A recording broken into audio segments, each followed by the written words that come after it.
In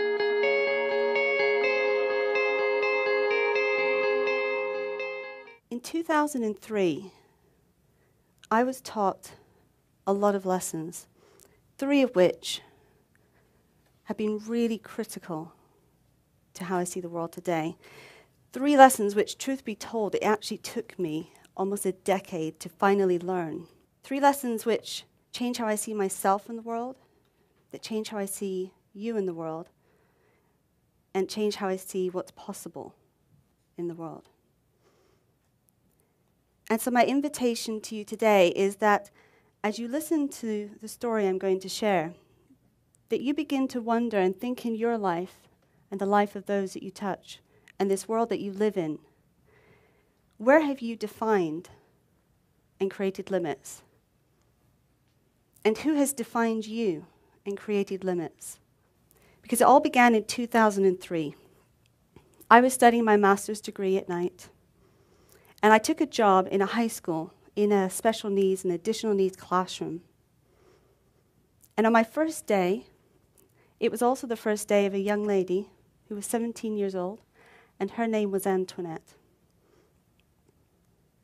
Now, Antoinette had a reputation that preceded her even setting foot onto campus.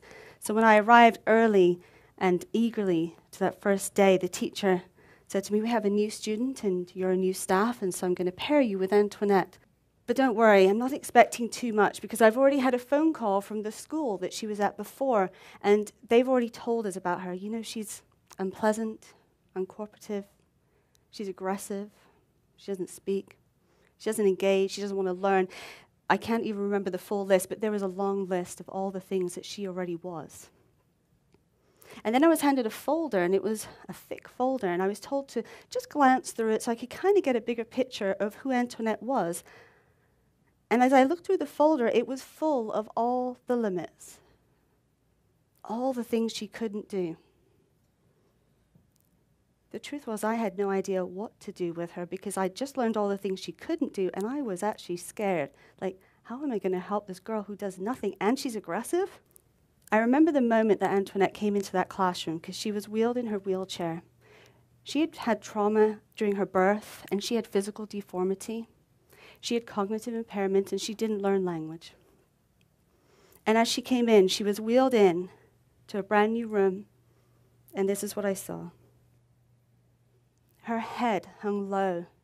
It was like she hadn't even noticed that she'd entered a room full of people. And I walked right over, and I said, "Hello, Antoinette," and I introduced myself.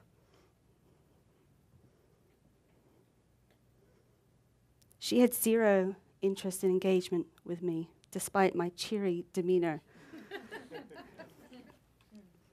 And she didn't acknowledge me. In fact, she didn't acknowledge anyone. And for 2 weeks, I tried day after day with this academic task and that academic task and trying to engage her. And she mostly remained here.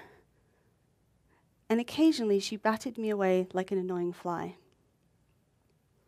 And so just as she had in her previous classroom, she was sat at the back of the room in her wheelchair where she arrived, spent her entire day, and left and went home and spent the entire evening until she would go to bed, while the other students learned. About 2 weeks into the school year, 2 weeks into my job, 2 weeks into her school academic learning, the teacher had caused to play music in the classroom for the rest of the students who were learning. And out of my periphery, as the play button is pushed and the music comes on, I see this. It was less than an inch of movement. But I'm over here and I'm going, holy crap.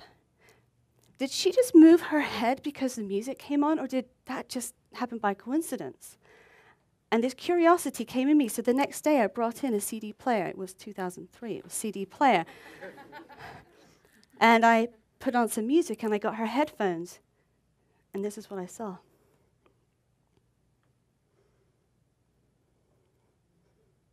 And I thought, oh, it's really exciting. She likes music. And so for the next few days, I would play her music, and she would tolerate my academic tasks. because then she knew she'd get more music. And in my naive and excitement, when the physical therapist came in, I said, Antoinette likes music, and I'm just wondering, like, what else is possible? Like, could she, I don't know, like, could she learn to walk, or could she learn to do things? Rachel, she said to me, when Antoinette was 3, the professionals decided that she would never learn to walk. She would never learn to do much of anything, and that's why she's never qualified for services in her entire life. And I said, well, do you think maybe now she could qualify for services? And she said, she's 17. No. And I said, well, hypothetically speaking, if I was to do things like, I don't know, could I help her out the chair just to stretch, like move her body? She's stuck there all day, every day. Would I hurt her? And she said, no, you won't hurt her. And so the next day I got a yoga mat, and I went into a small room next to the classroom, and I rolled it out. And I took the music, and I played the music, and I helped Antoinette out, and she went to the yoga mat. And we began stretching. And that was the first day I heard her giggle and look me in the eye.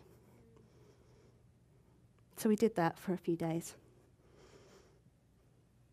In the interest of time, I'm going to fast forward you to 8 months later. We're getting to the close of the academic year.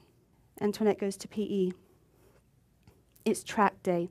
All the students are expected to walk the track round and round. See Antoinette? And she walks 3 miles by herself around that track. No help. The students in that school, there was over 1,800 students. She won the Student Spirit Award. You see, when Antoinette started learning to walk, and believe me, she fell a lot, she just kept getting back up. And when she would get back up and she could see people, she started to connect. And so whether you were the principal or the janitor or the most popular student in school, it really didn't matter. If she saw you, she high-fived you. And if you were the principal or the janitor or the student, you high-fived her back, because everyone knew who she was in that school. Because she was love. She held doors for people, because she learned how to walk up and down stairs. She learned lots that year. She learned so many things. She had a nice fat file of things she could do. She was quite a fast learner, because it took me like a decade to catch up with the learning, it turns out. But I got there in the end. So my 3 things that Antoinette taught me. 1, I don't care what that file says, or what everyone who knows you say about who you are, who you be in the world, what you're able to do, what you're not able to do. I don't believe any of it. I won't believe it. I don't even care if you come to me and you've begun to believe it. I'm still not going to believe it for you. And one of my favorite things to do with people is to really think about what is impossible, what's been written off, because that's exactly where we're going to head. And Antoinette taught me exactly how you do that. When it's impossible, you start here, and you just take it one step at a time. Thank you.